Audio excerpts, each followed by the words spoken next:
Dear guests, the COVID-19 pandemic has been tough on the labor markets all over the world. According to the International Labour Organization, the pandemic has had a greater impact on women, and the prediction is that the recovery from COVID-19 will be slower for women than men.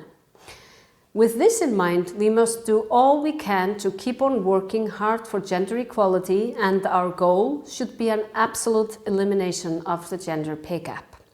With this hugely important task before us, stakeholders must work closely together. By joining the EPIC, we, the Icelandic government, are demonstrating our commitment to crushing the gender pay gap and to share knowledge and best practices with other members. A new study on equal pay in Iceland shows that the gender pay gap is mainly due to a gender-segregated labor markets. The pandemic has highlighted the value and importance of women-dominated fields. In most places, it's mostly women who take care of the sick, the elderly, and small children. Due to the nature of the work, caretaking jobs cannot be done remotely, and they cannot be put on hold until the pandemic is over. We know that women-dominated fields in the labor market have long been undervalued, and that historically many of those jobs were done by women inside the homes and without salary. The abilities and skills these tasks demand have been greatly underestimated. And on our road to recovery from COVID-19, it is in my mind hugely important for us to re-examine how we as societies value these immensely important jobs. My government has taken the step of establishing a task force that will come up with actions to change this gender-segregated labor markets and the undervaluation of women-dominated jobs. Equal pay is so much more than just a paycheck. Equal pay and economic independence are the foundation for gender equality, which has broad implications, including increased safety for women and girls from gender-based violence. When it comes to the challenge of equal pay, we must see cooperation between a diverse range of stakeholders. The Icelandic government is happy to have been an active member of EPIC from its founding and a member of the EPIC Steering Committee. In Iceland, we would like to see equal and inclusive world of work where all genders receive equal pay for work of equal value. With our efforts to close the gender pay gap, we have made some substantial gains, and we are always willing to share our experiences. And that was the Prime Minister of Iceland, welcoming you all from all over the world to this important day and this important issue. And now an introduction to the panelists in the first part of our session. Please welcome from Panama, we have Her Excellency Daria Carrizo, the Vice Minister of Foreign Affairs of Panama. She has vast experience leading commercial processes as a partner of law firms in Panama and Geneva. She was also an economic counselor at the Embassy of Panama in France. From Costa Rica, we have Maria Picado Ovares, the acting coordinator of the Department of Public Policy. And for more than 30 years, she has been working on issues related to the equality between men and women and the prevention of violence against women. She's replaced the Minister of Campos, the Minister of the Status of Women, who has fallen ill. Now, from Ukraine, we're joined by Andrei Radchuk from the Ministry of Economy of Ukraine. He's an expert on contractual regulation of wages and income. From Tunisia, we have Mr. Abdesattar Moueli, who is a professor and director of the National Institute of Labour and Social Studies at the University of Carthage in Tunis, and he'll be speaking in French.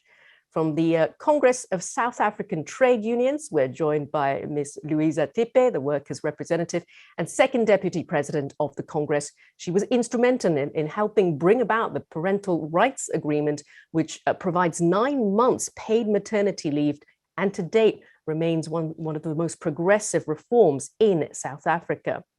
Now, from the International Organization of Employers, Ms. Maria Paz Anrosegui joins us. She's a legal expert on international labor standards and industrial relations with over a decade of experience. And she's currently working at the IOE as the Director of Coordination with the International Labor Organization. And we also have Ms. Anika Dorothy Jane, the East Africa Coordinator of Amplify. She's an experienced advocate for the rights and tenets of democracy with a passion for all matters concerning women's rights. Well, let's begin now with the questions. And please remember, all of you, you've got about 4 minutes to respond. First question to Costa Rica and Maria Picado Ovares. Now, over the past few years, we know the government of Costa Rica has implemented various measures in an effort to reduce occupational segregation and consequently the gender pay gap. Now, which of these would you say has had the most significant impact and why?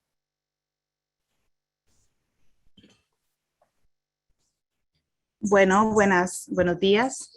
Primero que nada, quería, como ya dijeron, disculpar a la señora ministra Marcela Guerrero, que ha caído enferma el día de hoy, y entonces me ha pedido sustituirla. Efectivamente, digamos, desde el Instituto Nacional de las Mujeres hemos definido en el marco de una gran estrategia institucional de empleabilidad una serie de objetivos para trabajar sobre las brechas estructurales que están impidiendo el acceso y la permanencia en el mercado laboral de las mujeres. Los ejes de trabajo y acciones ahí descritas requieren, digamos, de la coordinación interinstitucional y sobre todo una coordinación que hemos hecho ampliamente con el sector privado para el cumplimiento del objetivo final, que es garantizar opciones de empleo decente para las mujeres en su diversidad. Tenemos claro que estas opciones pasan por romper estereotipos de género y lo que tradicionalmente se ha conocido como trabajos para hombres o trabajos para mujeres. La situación histórica de desventaja que han vivido las mujeres diversas en materia de empleabilidad se ha agravado con la coyuntura actual provocada por la pandemia del COVID-19 y su impacto en las cifras de desempleo y subempleo femenino.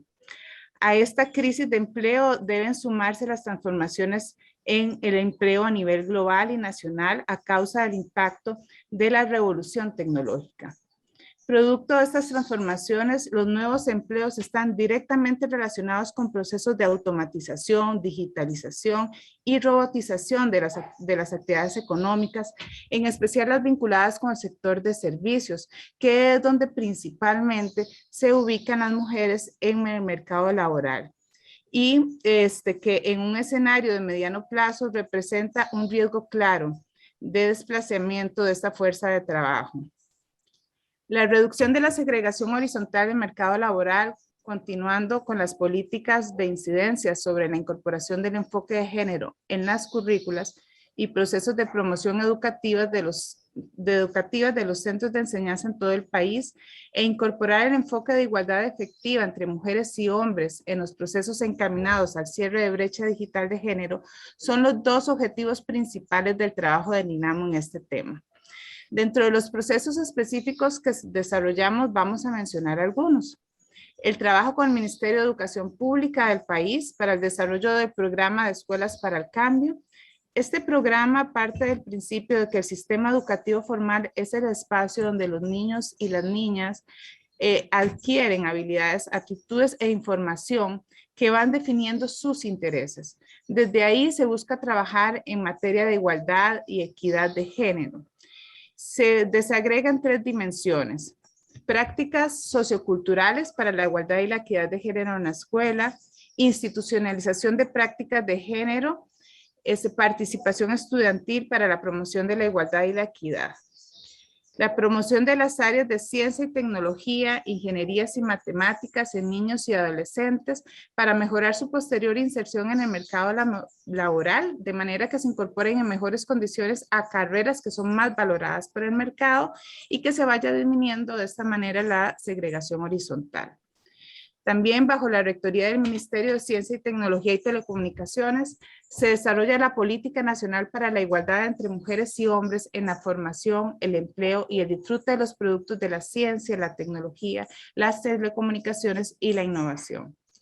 El Instituto Nacional de Aprendizaje, nosotros tenemos un instituto nacional que cuenta con el programa Rompiendo Moldes, que va dirigido a mujeres y que tiene como objetivo una formación profesional libre de estereotipos de género, donde las mujeres pueden realizar elecciones vocacionales en las áreas de mayor demanda laboral y que son mejor pagadas por el Estado, por el mercado, perdón. Además, contribuye alianzas con el sector empresarial para la contratación de mujeres egresadas en esas áreas de trabajo.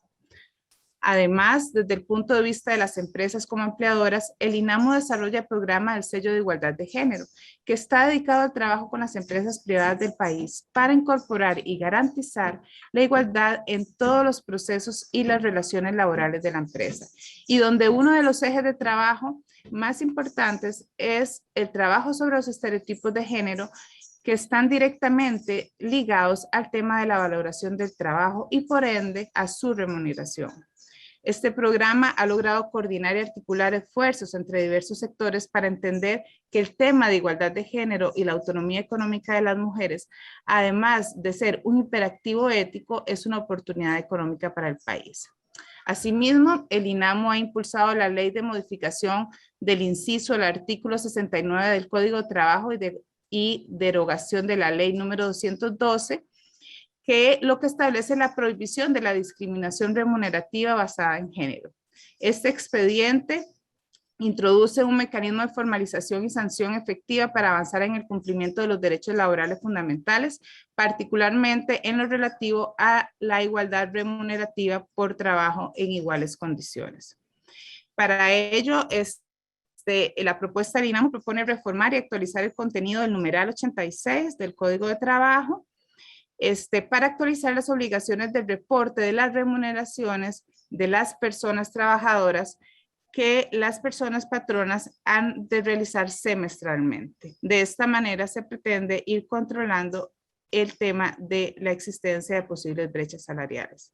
Además, se introduce el concepto de igualdad de remuneración en lugar de igualdad salarial, pues se toma en cuenta que además del salario, cualquier otra retribución por el trabajo realizado, es decir, el paquete de garantías completas, de ganancias completas, perdón, debe ser tomado en cuenta para medir la brecha salarial.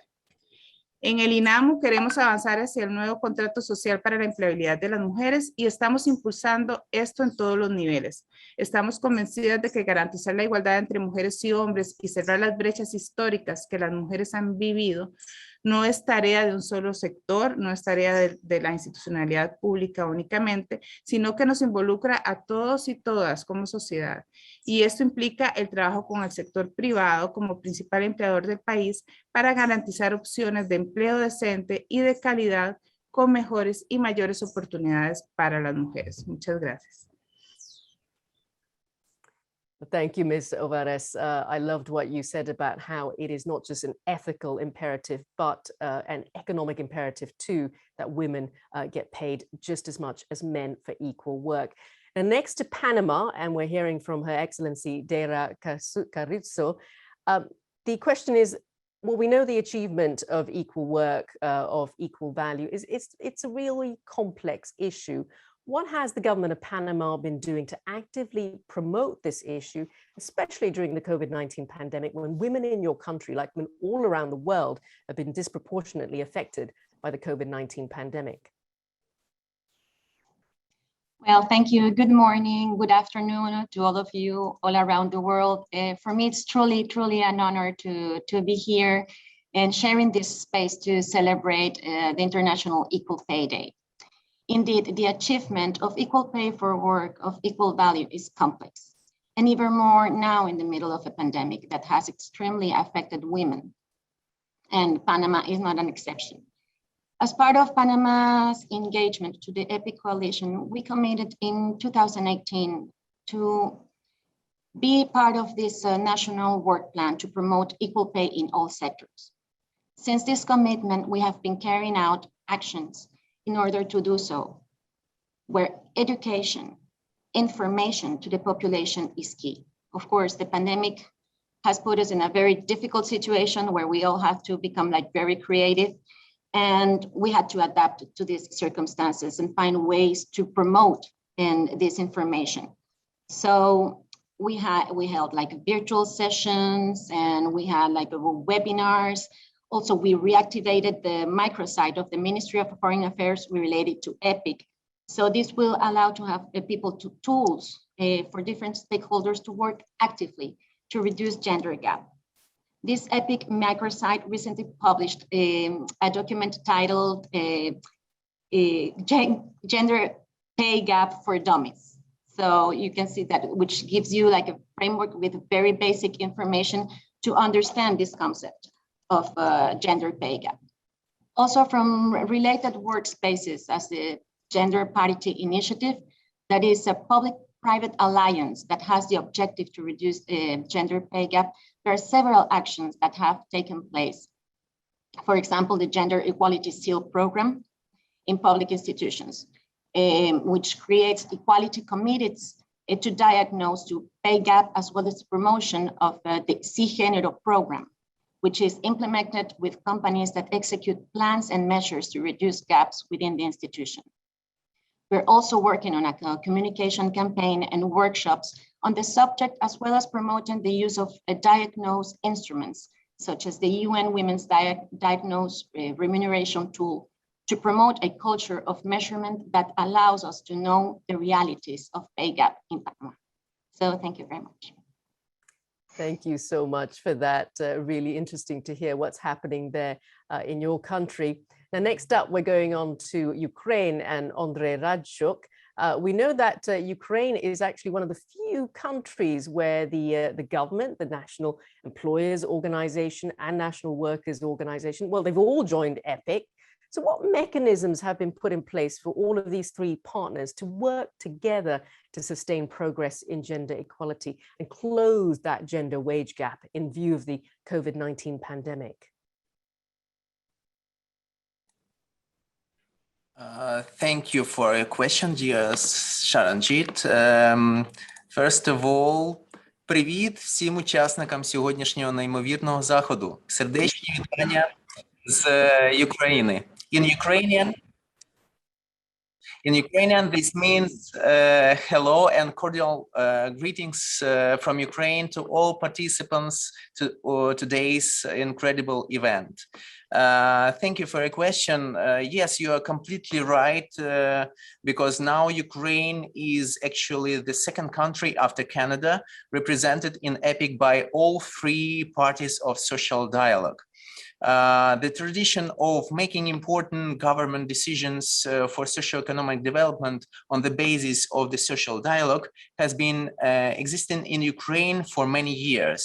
Institutionally, this tradition is enshrined not only in our legislation, we have the law on social dialogue, but also in the contractual level, which is governed by the General Agreement on the Regulation of Basic Principles and Norms of Socioeconomic Policy and Labor Relations in Ukraine.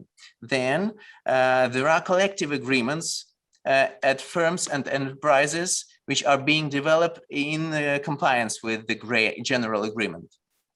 The requirements of these agreements are being implemented through the mechanism of the National Tripartite Socio-Economic Council, which serves as a national level platform for discussing the most important issues of our people's life.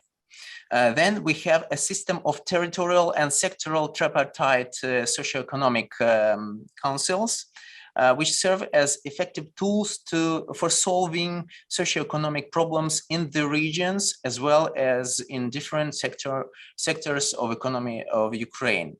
It is important to emphasize that the mechanism of tripartite negotiations covers all areas of socioeconomic relations in Ukraine, especially in labor relations. In particular, this mechanism addresses the level of minimum wage, which is, as you know, one of the instruments to reduce the gender pay gap. The essential role of our social partners became especially clear after the introduction of national quarantine in Ukraine caused by COVID-19 pandemic.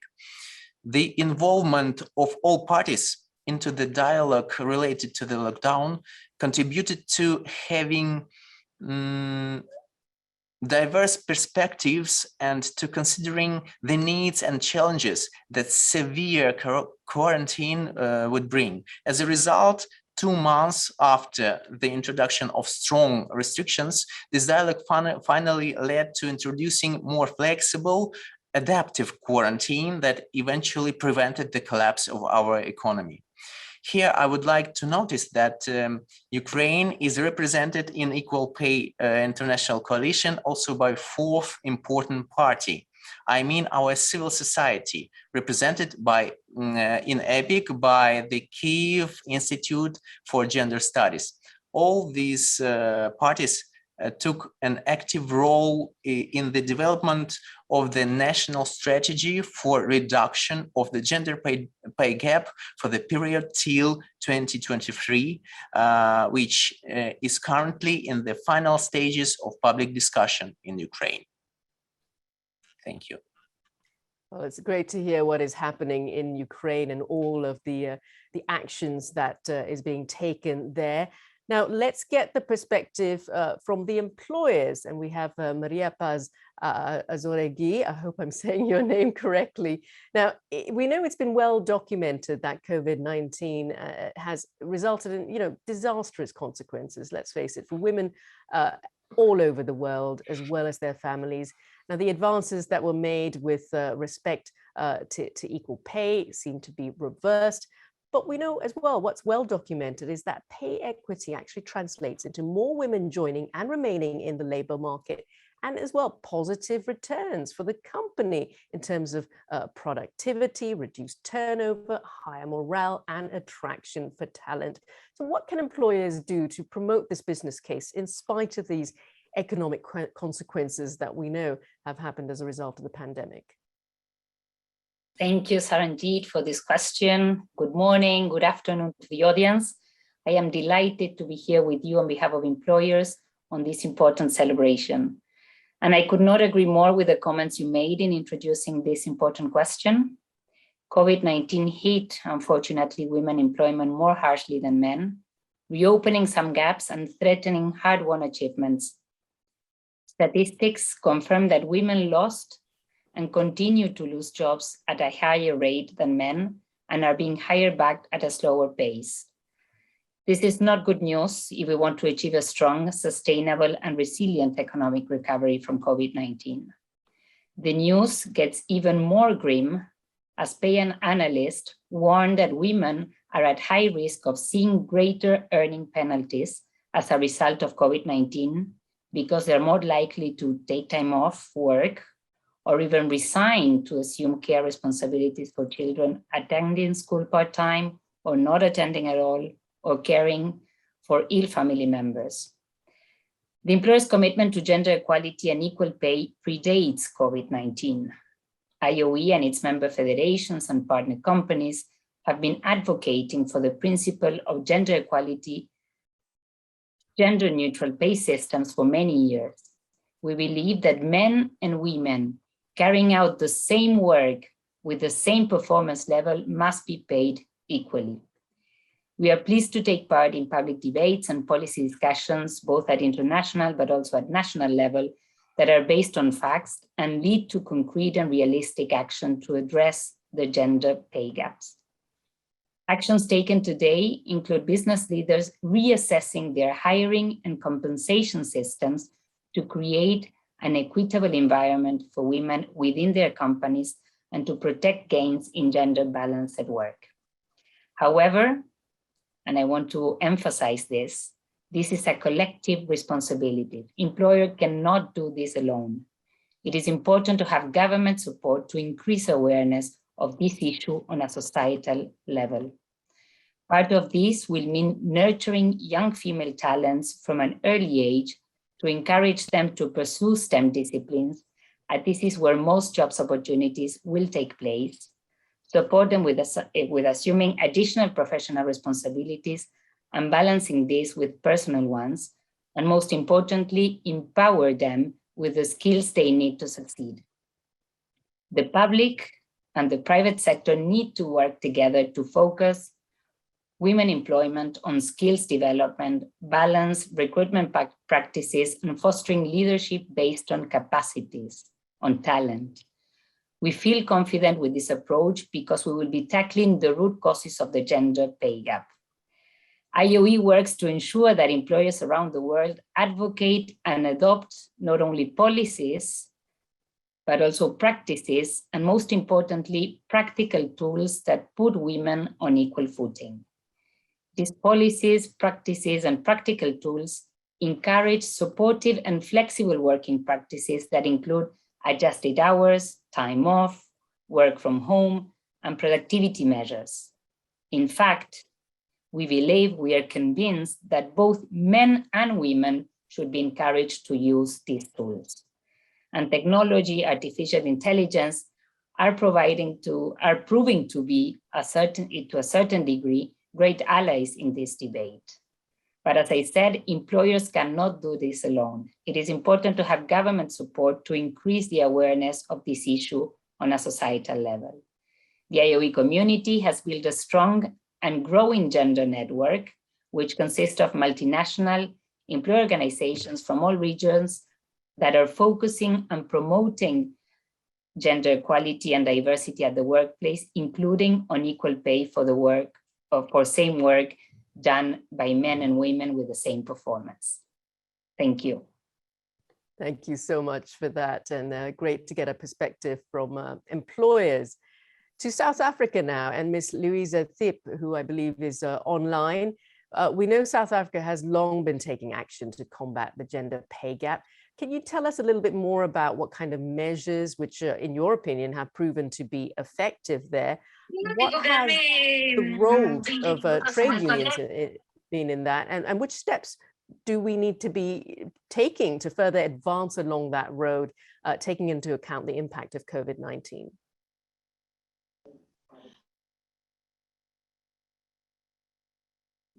For allowing me this opportunity. South Africa enacted employment equity legislation in 1998, which outlawed unfair discrimination and put in place affirmative action measures for women, Black people, and people with disabilities. And there has been a small increase of women in occupations where they were previously underrepresented, such as women train drivers and bus drivers, and women in managerial positions, for example. However, the statistics overall show that there has been very little change to male dominance in top management positions, and gender segmentation by occupation remains persistent. Employment equity legislation does not address factors which lead to women's overrepresentation in precarious, informal, or insecure and low-paid jobs. And women continue to experience violence and harassment in the world of work. Taking the example of those train drivers who in a number of incidents would be physically attacked and mobbed by commuters who would be angry about train delays and breakdowns. So there have been cases of rape and femicide of women mine workers, and unions have been actively involved in demanding justice and changes to ensure safety of women in mines and other male-dominated sectors. And COSATU and its affiliate unions have been actively involved in campaigning for the ratification of C-190 on eliminating violence and harassment in the world of work and ensuring comprehensive implementation of its provisions. And we are making significant strides in this regard, with the South African Parliament having recently approved ratification, and with social dialogue processes to ensure that our legislation is in line with C-190 and Regulation 206. Again, there has been legislation on equal pay. The Employment Equity Act was amended in 2013, which outlaws the unfair discrimination in terms of conditions of employment between employees of the same employer performing the same work or the same work of equal value. So in 2015, South Africa adopted guidelines in the form of a code of good practice on equal pay, remuneration for work of equal value under the Employment Equity Act. And this is a very important advance. However, there still are some challenges with regards to implementation. But this code expands the criteria on which jobs are evaluated to include responsibility, skills, effort, and working conditions. And these are significant criteria which can help to challenge the gendered value of jobs. And however, this is a difficult issue to negotiate because it requires people that are highly trained and skills in job grading and evaluation. And there has been so many challenges for trade unions with accessing wage information. You would understand the information in most instances lies with the employers. Whilst it is important, there is a need for provisions to address pay differences that are based on occupation. Women and men tend to congregate in different occupations and different sectors. Therefore, we need intervention that address pay gaps across workplaces and sectors and occupations. And occupations associated with women's household labor, for an example, such as cleaning, nursing, childcare, and teaching, tends to be undervalued and paid less than work traditionally done by men. And we must put in place measures to expand and value that cares for this work and services. And there is again another legislation on minimum wage. On minimum wage, it helps to address gender wage gaps, given the overrepresentation of women in low-paying jobs. Minimum wages can make a significant contribution towards lowering gender wage gaps. So in South Africa, the effect of the minimum wage legislation for low-income earners include contract cleaners, domestic workers, and agricultural workers, and has been to raise the earnings of those or of these groups, which are mostly comprised by women. And this may have been an important contributor to the narrowing of the gender wage gap at lowest end of the wage distribution. However, domestic workers still have a lower minimum wage than the basic minimum wage, which has a significant gender impact. So we're having all those legislations, we're having collective bargaining as, again, a tool that trade unions are making progress with putting equal pay on the bargaining agenda. However, due to COVID pressures related to retrenchments, wages, and working conditions, gender pay gaps have been treated as a secondary issue at the bargaining table.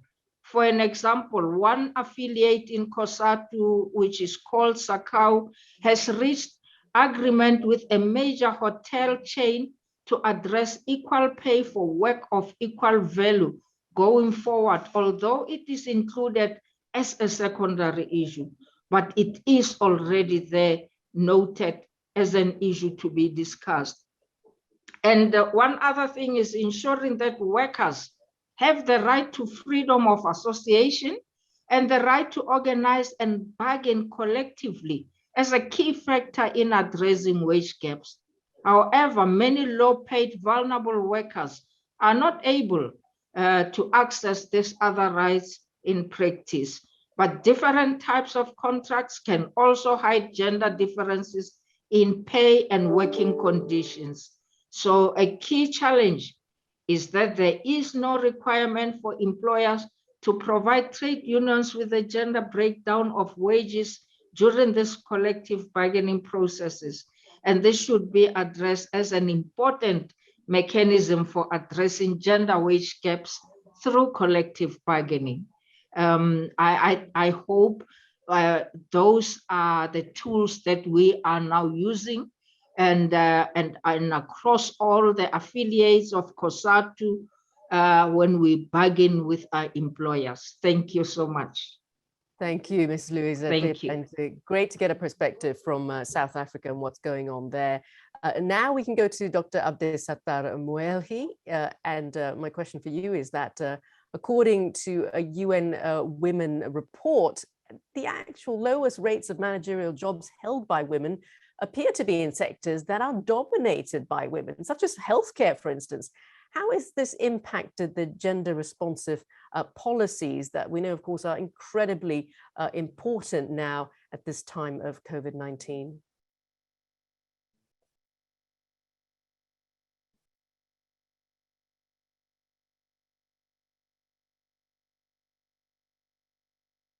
Dr. Moelhi, are you there?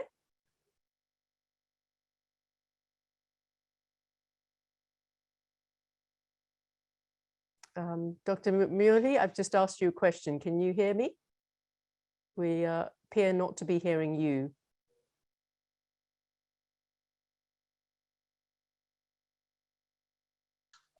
Bonjour. Okay. Bonjour, there you are. Comment Yes. allez-vous? Bonjour.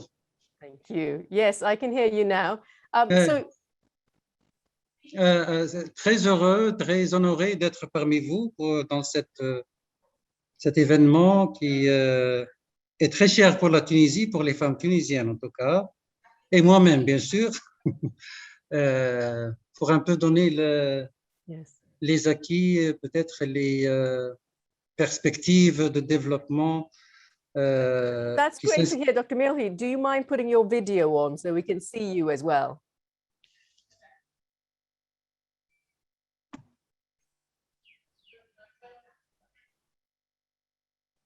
Voilà. Ah, perfect. We see you and we hear you. Wonderful. Je suis mal rasé, c'est pour cela que j'ai pas voulu ouvrir la vidéo.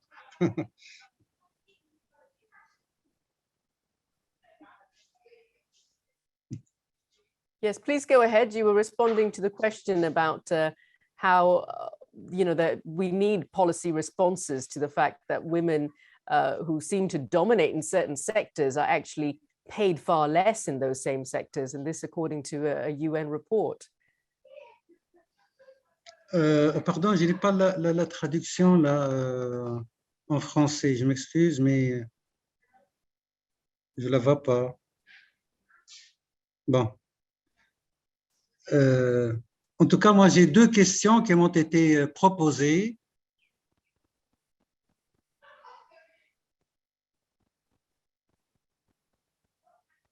Hello. Yes, so my question again was, if I can repeat my question, according to a UN Women report, the lowest rates of managerial jobs held by women are actually in sectors that are dominated by women, such as healthcare. How has this impacted gender responsive policies that have been implemented as a result of the COVID-19 pandemic? Ok, c'est la première question qui m'a été communiquée. En fait, les femmes tunisiennes, comme un peu peut-être partout dans le monde, accèdent de plus en plus à des emplois de cadre, mais comme au niveau national, c'est-à-dire le secteur de santé, surtout le secteur de textile, comme au niveau national, les postes de cadres dirigeants demeurent l'apanage des hommes dans le secteur privé comme dans le secteur public. Je dois dès l'abord rappeler que l'adhésion de la Tunisie à l'EPIC, à la Coalition internationale pour l'égalité des salaires, tout récemment, en 2020, et au Forum Gender Equality est significatif d'une volonté politique de consolidation du statut et rôle de la femme et atteste le souci des pays de respect de ses engagements internationaux. Les mesures prises dans le cadre des politiques publiques s'inscrivent dans le droit fil de la visée genre et portent comme trait commun le renforcement des capacités des femmes. En effet, à côté de l'effort entrepris en matière d'éducation et de formation, ces mesures ont notamment porté sur l'autonomisation économique des femmes, basée sur la promotion de l'investissement sensible à l'égalité genre, par trois pistes essentielles.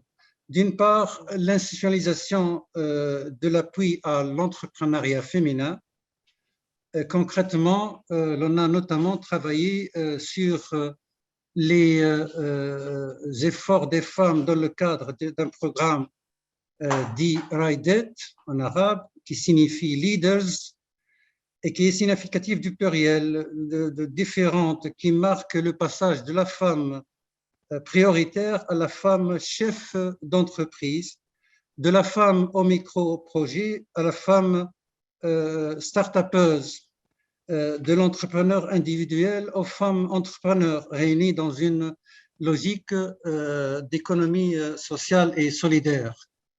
D'autre part, la deuxième piste, c'est le partenariat avec les institutions financières, c'est-à-dire notamment les banques, pour la mise en œuvre des programmes d'appui à l'entrepreneuriat féminin qui se trouvent adossés aux chaînes de valeur, favorisant l'accès au financement, c'est-à-dire au crédit, et favorisant l'accès transparent au marché dans les régions et pour les catégories les plus vulnérables, ce qui permet une meilleure représentation des femmes dans les secteurs innovants et porteurs. Troisièmement, enfin, une réglementation de l'action publique. Ainsi, certains projets sont tournés vers la promotion de l'égalité des sexes dans le cadre d'une relation triangulaire, organisation internationale, les entrepreneurs, la société civile, et qui s'inscrivent dans le cadre d'une action régionalisée au niveau des régions. Une expérience, un projet actuellement en cours, projet FEISA en arabe, qui veut dire en français gagnante, et qui a visé la promotion de l'état de droit par l'égalité des sexes, le renforcement des capacités, par l'interaction avec la société civile, le gouvernement, et l'activisme communautaire dans 5 régions au niveau du nord, du centre et du sud du pays. Donc voilà l'essentiel de ce projet de régionalisation de l'intervention, si vous voulez, ciblée au profit des femmes promoteuses de projets. Et ce projet est mis en œuvre par les associations locales, l'Union nationale des femmes tunisiennes et le Fonds des Nations Unies pour la démocratie. Donc voilà l'essentiel des interventions pour promouvoir, pour propulser, la femme dans les postes de direction, de management, c'est-à-dire que quand on travaille par le bas, par la formation, l'éducation, l'autonomisation, pour que les femmes aient leur poids dans l'entreprise et qu'elles aient leur mot à dire dans l'activité économique, comme d'ailleurs l'activité politique.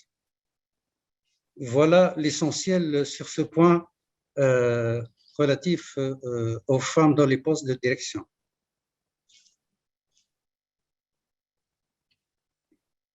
Thank you, Dr. Moeri. That was great to get your perspective. Now, we seem to be running out of time. I have been looking at the Q&A. We would love to get some questions from the audience, if you mind putting some questions in the chat. But of course, I'd still like to ask my question to Miss Anika Dorothy Jane, because she's obviously been waiting. Now, Anika, what can we do to ensure that a gender-responsive recovery to COVID-19 takes a multi-stakeholder approach that ensures accountability at all levels? Thank you. My opinion in this matter is quite unorthodox, because I feel like we have not been able to mainstream and legitimize the conversation on why gender equality is important. And this is what the Generation Equality Forum was aiming to change, to create a reawakening, a new dawn for gender equality by creating a multi-stakeholder approach, including civil society, private sector, governments, and women and youth around the world to achieve gender equality. But noting with equal pay, we still have a problem. We still have to negotiate. We still have to justify why we need equal pay across all sectors, of the economy. A multi-stakeholder approach really means that we bring on board everybody that we think is an orthodox: private sector, governments, oppositions, and political parties. I say political parties because they influence the narrative and the legitimacy of processes in governments. Everyone who sits at the UN table representing governments is carried there by a political vehicle. I think it is time that we stop skirting around these players to change the world and include them in these conversations. If we're able to influence the narrative, remove the stigma, and galvanize a national, regional, and global movement and narrative for justifying why it is not only important, but mandatory to have equal pay and gender equality as it is, then that way we'll be able to move forward without women having to feel victimized and having to take high personal cost to stand for gender equality. In addition, it is important that as we move towards achieving equal pay, we need to quantify and acknowledge care work. As Melinda Gates indicated in a recent opinion post in the Washington Post, it is not enough what we have done to acknowledge care work. And COVID-19 has really highlighted the inequalities of the burden of care work on women and youth in some spaces. And in even worse spaces, the burden on girls who cannot go back to school due to the burden of care work. And so, as Caroline Moser said, the biology of men and women are inherently different. And in order for us to achieve exact and precise gender planning, then we need to take into account the basic tenets and differences of men and women. And this squarely involves, care work. And as we move forward as well, it is important that in our education, we mainstream all sectors of professions for all people in all their diversity. It is not enough for us to say that we are just mainstreaming STEM or we are just mainstreaming art. It is important that all levels and all professions are brought to an equal footing. And this still goes back to influencing the narrative so that we do not have conversations that we have to push more than others, so that normalcy is that anyone in any profession is accepted for who they are. Not leaving behind accountability frameworks. I know right now, moving towards after generation equality, we are looking at how do we hold systems and players and action coalitions to account. It is not enough to declare or to put it in policy that this is what we need to do, as we realized in launching the forum, the Jeff Forum. In 1995, we thought that our work was done, that we had the most progressive document in gender equality. But we have realized 25 years later that that has not happened. So how do we go beyond the flowery language and the flowery and good language that we have in our policies? How do we go beyond just stating and proclaiming that this is what we need to do? Accountability frameworks that are measurable, that are auditable, are really needed in all levels of government and civil society and private sector, really leaving no one behind. And not only should we do this, but we should also look at an intersectional and intergenerational approach. It is not enough to say that we are mainstreaming youth engagement, but if we do not send young people into spaces of decision making, If governments are not formed with young people in spaces of leadership and not just officers to, do the, the heavy work, at the in the background, if we not have young people and women in spaces where decisions are being made and opinions are being formed, then we still cannot influence the narrative of the day. We still have rooms that are full of men who are of the same color and the same age, and this has to change. We have to create space, and we have to justify this by not only adding women and starring, like Sheryl Sanders said, but creating quotas that are necessary to ensure that each category, people of color, people from the LGBT community, women, girls, indigenous people, people from the rural communities, that is what it really means to be intersectional and intergenerational. Not only means putting young people at spaces of power, but being deliberate in teaching them and training them on how to be great leaders in terms of implementing and effecting the tenets of equal pay. Thank you. Thank you, Anika. That was really insightful to get your point of view from what's going on there. Unfortunately, we seem to be running out of time, and I'll have to skip ahead now. We were meant to have a lightning question round as well, but I'm afraid I'm going to have to push on. We've also got one great question from our audience, but in the interest of time, I'm going to have to sadly leave it, but perhaps we can try to get back to the person who's asked that question. Thank you for that. Once again, thanks to all the great panelists for that session. As I said, truly insightful to get a perspective from the countries and organizations that you represent of what's being done really to help women achieve equal pay for equal work at a time of crisis like the one we're all experiencing now with this COVID-19 pandemic. And now to a joint video message from Ms. Thea Lee, the Deputy Undersecretary for International Affairs from the US Department of Labor, and Ms. Wendy Chun-Hun, Director of the Women's Bureau at the US Department of Labor. Both of them have been advocating for workers' rights, both domestically and internationally, for over 30 years. Let's hear from them in this video.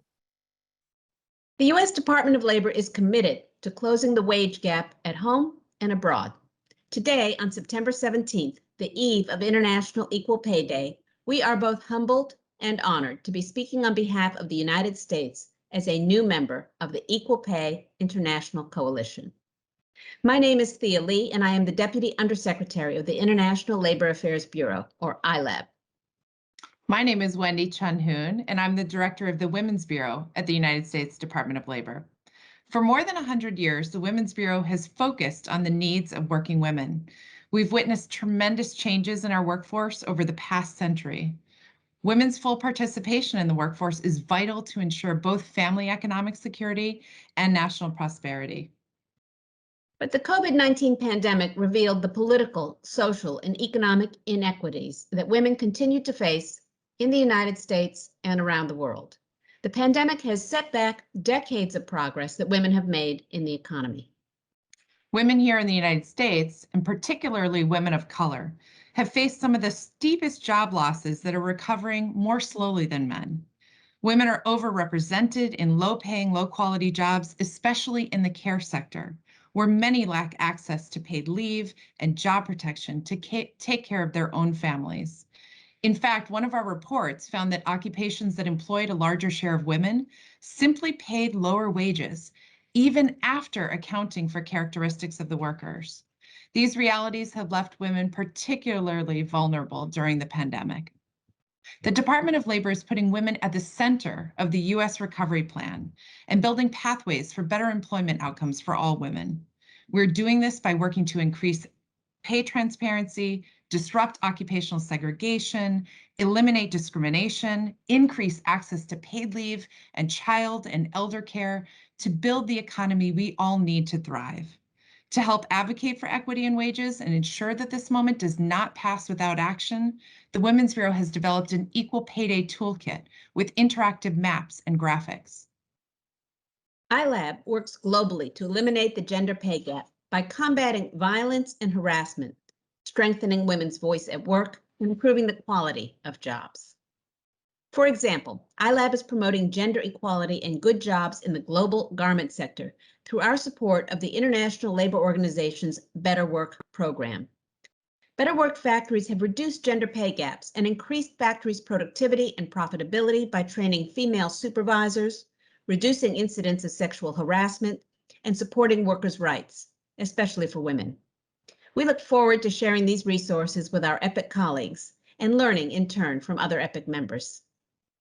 We have before us a once-in-a-generation opportunity to build back better by making significant investments in equitable policies and our care infrastructure that will break the cycle of gender and racial disparity in our economy.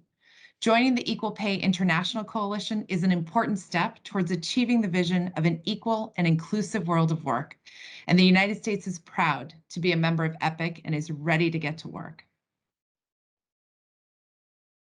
Well, that was great to hear from the US Department of Labor there. And now to get to our second high-level panel, I'd like to introduce Mr. Matthias Cormann. He's the Secretary General of OECD, Ms. Pramila Patten, the Executive Director, the Acting Executive Director, I should say, of UN Women, and Mr. Guy Ryder, the Director General of the ILO. A warm welcome to each of you. Now, I've got the same question for all of you, so please keep your answers to about 3 minutes each. The question is this: through your partnership with other agencies in EPIC, what has your respective organization, the ILO, the UN Women, and OECD, been doing to close the gender pay gap in the wake of the pandemic? Let's start with you, Guy Ryder, for the ILO's perspective, followed by Matthias Cormann and Ms. Pramila Patten. Thanks very much. Hello to everybody. Well, I mean, the first thing I have to say is the ILO has been at this for over 100 years. We actually proclaimed in our founding constitution in 1919 the principle of equal pay for the work of equal value. So the first thing to say, it's been a very long haul, hasn't it? And given the fact that the global gender pay gap is still around 20%, hovering around that level, and likely to take a hit from the experience of the COVID-19 pandemic, I think we see the dimensions of the challenge before us. But what lessons can we learn to try to answer your question, Sharonji? I mean, a large number of our countries now have ratified the relevant conventions committing to equal pay for work of equal value. I think about 56% of our member states have specific legislation in place to that effect. And yet, this pay gap continues. And I think that calls on all of us to look beyond, can I say, the formalities of equality at work, and look really at where what I call the hidden obstacles lie, the sort of underwater sort of obstacles that we don't always see. And I think in the interventions we've already heard, we've got most of the clues about the things we need to address that maybe we haven't been good enough at doing so far. Segregated labour markets. You've got to look at why labour markets are segregated in the first instance. Is this about societal values of where it is appropriate for women to work? Is it about this interesting dynamic between undervalued work and feminized sectors? I mean, the causality of that is quite interesting, because there is evidence that if women are in a sector, that work does become undervalued rather than the reverse. It's a complicated relationship. Then the care economy. We know very, very well that unequal pay is very closely linked to maternity. We start off at a much better trajectory at the beginning of our careers before children arrive, but maternity and parenthood is dramatically important. And if one thing COVID-19 has done, it's to show us just how much unequal care responsibilities weigh in on the situation of women in the world of work. So, my view is it's not about just doing, a little bit better. It's not about just turning up the volume a bit on the things we've been doing for decades and which are familiar to us. It is about a transformative agenda, about doing new things. That means both bringing in all relevant actors, and we've heard a lot about that, not just governments, but workers, enterprises and employers, and of course, civil society and women's advocacy groups. We've got to get the right people there.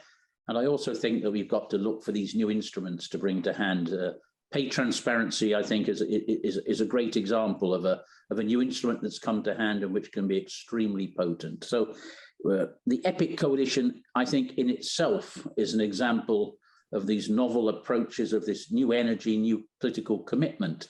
And we need to use that and many other things to move forward along different paths to get to very long-standing objectives. Thank you for that, Mr. Ryder. And absolutely, you're right. It's going to take all stakeholders to try to solve this, what seems to be intractable problem of the gender wage gap. We can go to Matthias Cormann next on the same question. What is the OECD doing to try to narrow the gender wage gap in terms of working with other agencies?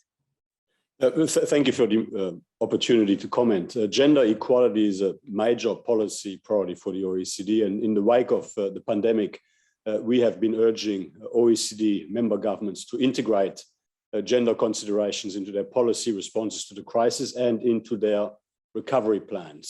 So together with the ILO, and it's great to see my valued colleague Guy Ryder here, we have brought this concern to the G20 as well. So there's three related commitments that I just would focus on. First, we continue to broaden the empirical knowledge of equal pay issues to help better inform policy making. And by the end of this year, we will be pushing a review of pay transparency policy across OECD countries. Pay transparency policies have been introduced in several OECD countries, including Australia, France, Sweden, and the UK. And these measures require companies to disclose information on how much men and women are paid. They're primary tools to measure the gender pay gap, and of course, increased transparency helps to improve behavior. Secondly, we're working on the progress report on the 2 OECD gender recommendations. I mean, they are the OECD's key legal instruments on gender. The report will assess how countries are progressing on many different dimensions of gender equality, including equal pay. This report will be particularly important in assessing the impact of the pandemic on gender equality goals and the extent to which gender is being mainstreamed in plans to optimize both the strength, but importantly also the quality of the recovery. Thirdly, we are proud to be one of the founding organizations of the Equal Pay International Coalition and to have seen it grow to 47 members in the past 4 years. We look forward to continue collaborating and working very closely with the ILO, with UN Women to close gender pay gaps once and for all. Thank you so much, Matthias Cormann. And speaking of UN Women, Pramila Patten, same question to you. What is UN Women doing, alongside agencies like the ILO, the OECD, EPIC, to try to narrow the gender wage gap? Well, thank you, Saranjit. Closing the gender pay gap has been one of the critical areas of work that UN Women is advancing, including through the outcomes of the Generation Equality Forum and the Action Coalition on Economic Justice. We know how persistent gender pay gaps reflect discrimination, implicit biases, and social norms in society, further replicated at the company level. And these gaps lead to huge disparities in earnings over lifetimes that continuously reinforce women's unequal position in the labor market and the workplace.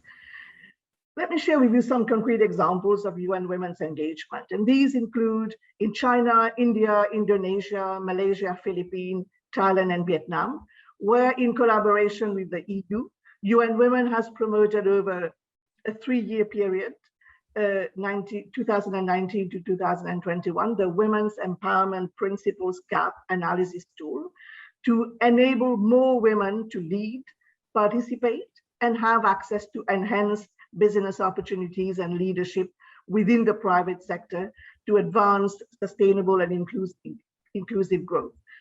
There's also UN Women's We Empower Asia program, which is helping companies identify strengths, gaps, and opportunities to improve their performance on gender equality in Asia and the Pacific.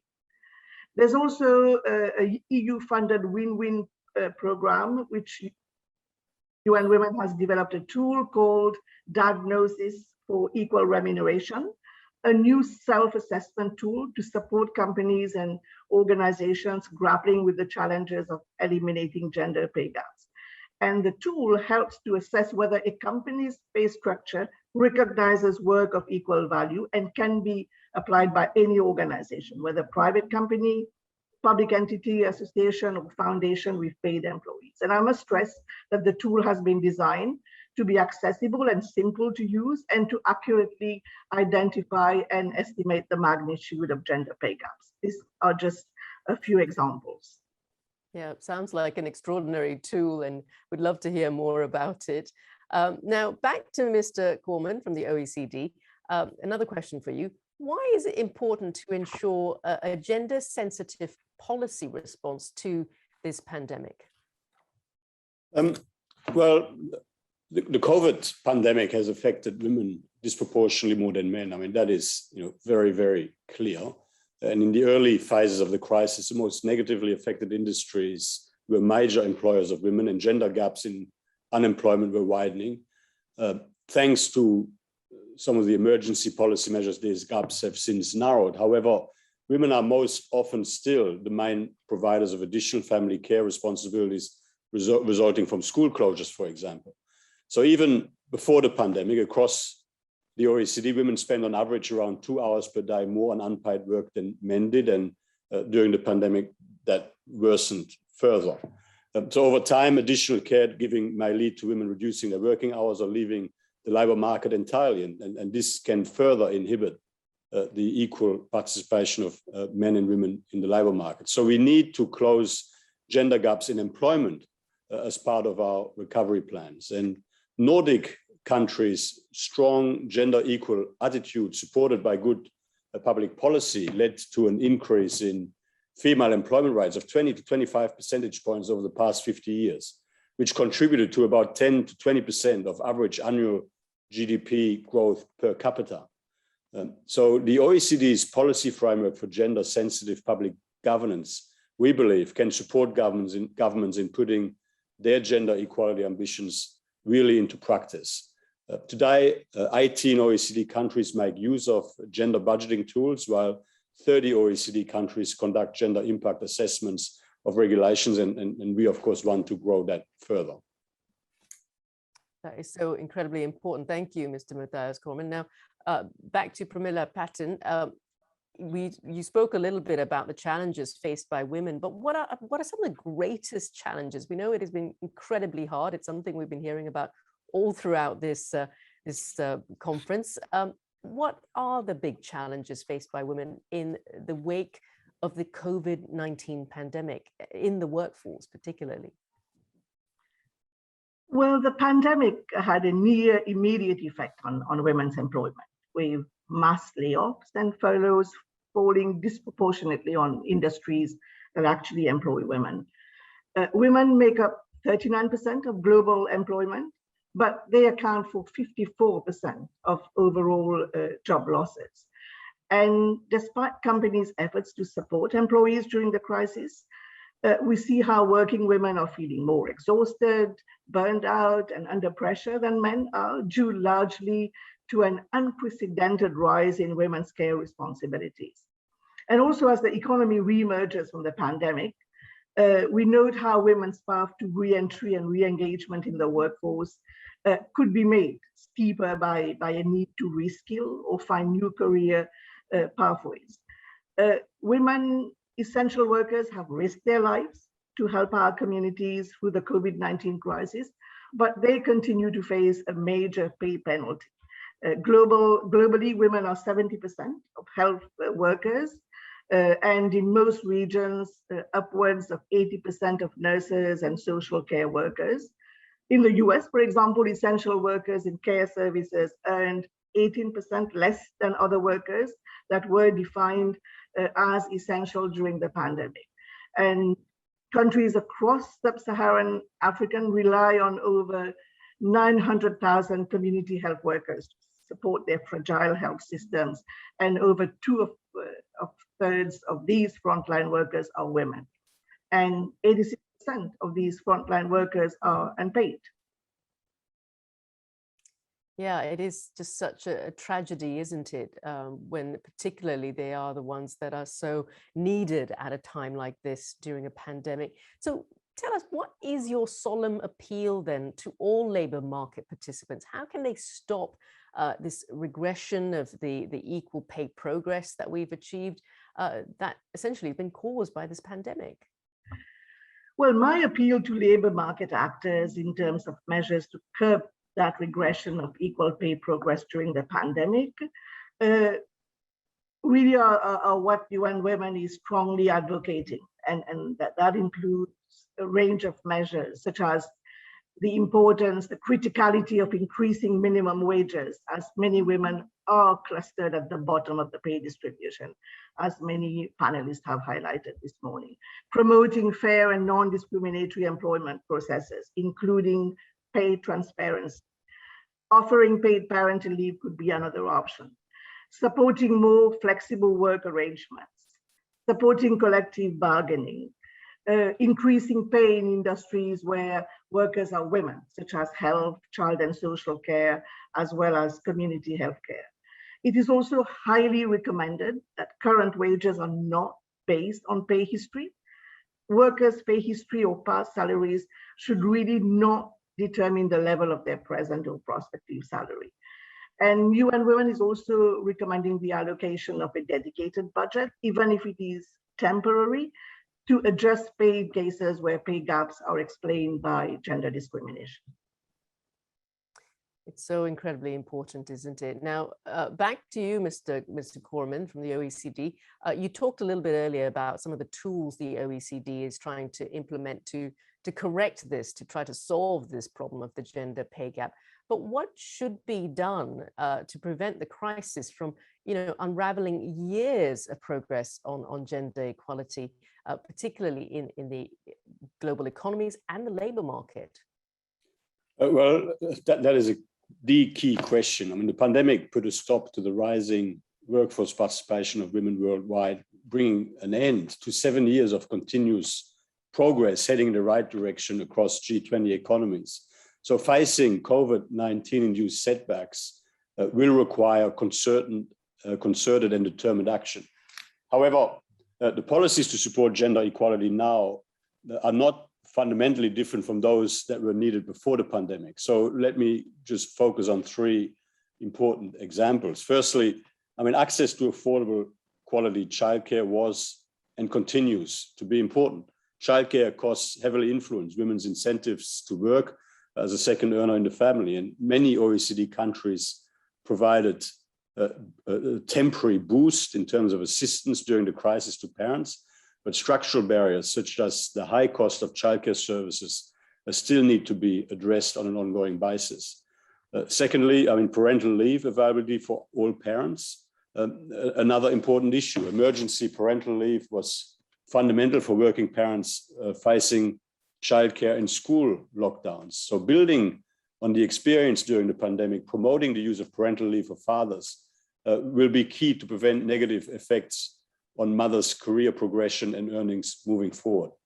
And thirdly, improving the quality of women's earnings, notably through equal pay measures, but also through appropriate income tax arrangements that do not inappropriately disadvantage in practice women is important. A growing number of OECD countries have developed pay transparency measures, passed legislation which prohibits unequal pay for equal work, or have introduced awareness-raising campaigns. And many countries have reformed their tax and benefit systems to make it more gender equality friendly, but there is still a lot more work to be done on that front as well. So looking ahead, governments, employers, workers, and their organizations must work together to make gender equality a reality in our lifetimes and really fulfill its potential to help boost stronger, but also fairer economic growth.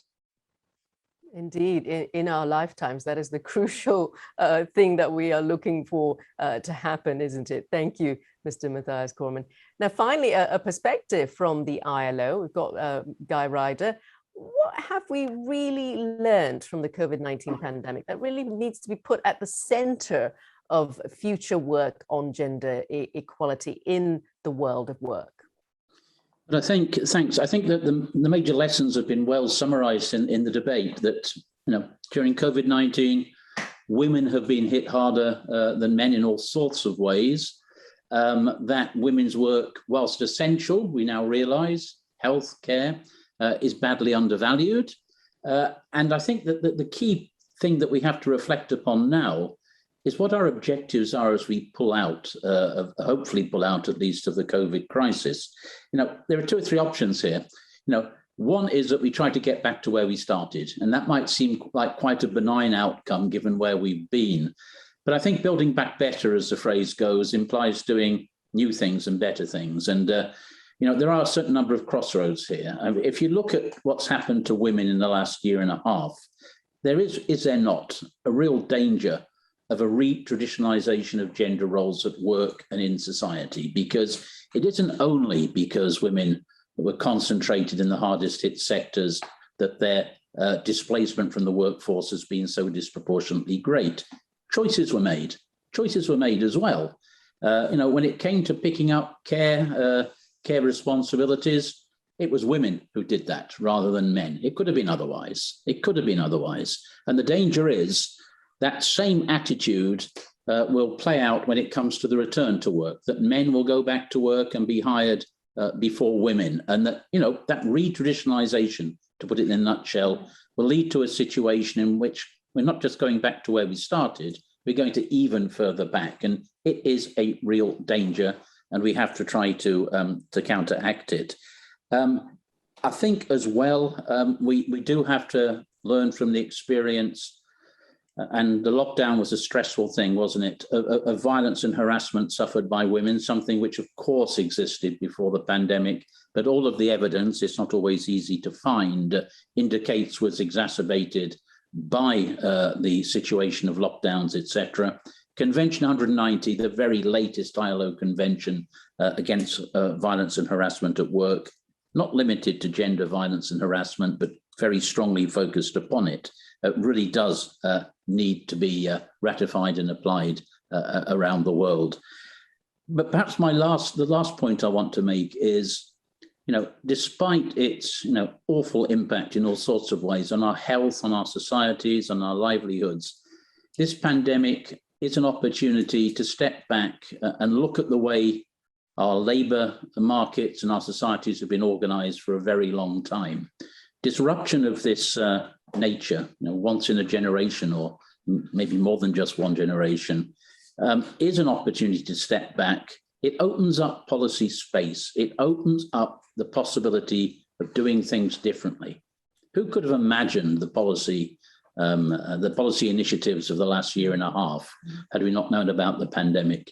It has opened our eyes. It does give new policy space to pick up, debates and dilemmas and challenges that have been with us for a century in the case of gender equality, and to tackle them in new ways. And if we care to pick up the very many excellent ideas that have been generated by this debate, they really do add up. They add up to an agenda of transformative action for gender equality, inclusive in both senses, inclusive in terms of the people who would benefit from that agenda, but inclusive as well in terms of the people who are the actors in implementing that agenda. So, I always feel a bit uncomfortable about talking about taking the opportunities out of such a tragedy as COVID-19 has been. But setting that sort of scruple aside, it is really a question now of us taking stock of where we've been, what we've learned, and then, yes, picking up that opportunity to accelerate the move towards gender equality, and certainly not take new roads, and it could happen, which would take us further back rather than further forward. Yeah, it's really interesting, isn't it? Obviously, we've been talking about the pandemic, COVID-19, as a massive tragedy, but it is also, as you say, an opportunity to potentially reset. We are at an important moment right now. But I want to finally ask my last question. What do you envision as the future of the Equal Pay International Coalition, or EPIC? If that's for me, Sharonjit, I'll have a first go at it. Yes, that is for you. Yes, okay. Well, first, it's got to get bigger. You know, it's simply got to get bigger. We've seen growth, including in this rather difficult pandemic period. You know, there is growth there, but I think we all agree we need to get more people on board, more organizations, more governments across the board, not just governments, not just trade unions, not just employers, all of them, plus our civil society allies. And I think it's only in that way that we're going to get the momentum that is required. And I think EPIC does need also to focus its ambitions and its programs in this process of recovery, which we all hope and are working to bring about.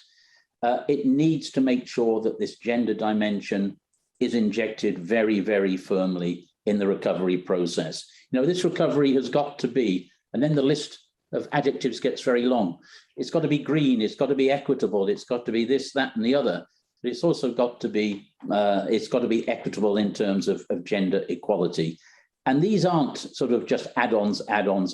It's got to be an integrated project. And that's why, you know, the ILO is talking about a human-centered recovery. We've made a call for a human-centered recovery, which isn't just a shopping list of things we really must do, but an attempt to integrate policy approaches so that these are, you know, self-reinforcing objectives as we recover the green agenda, the gender agenda, that's not so easy to say at this time of day, and all the rest of it come together in a single endeavor. So bigger and better and integrated. Well, that is a great point to leave it at. Thank you so much to Mr. Guy Ryder, Director General of the ILO, Ms. Pramila Patton, the Acting Executive Director of UN Women, and Mr. Matthias Cormann, the Secretary General of the OECD. Thank you all for your calls to action. Let's take this opportunity for all of us to make a call to action to ensure that women's equal pay for equal work continues to become a reality, not just today or tomorrow on the occasion of International Equal Pay Day, but every day. I'm Sharonjit Lail. It's been a pleasure to have been your host on this very important issue.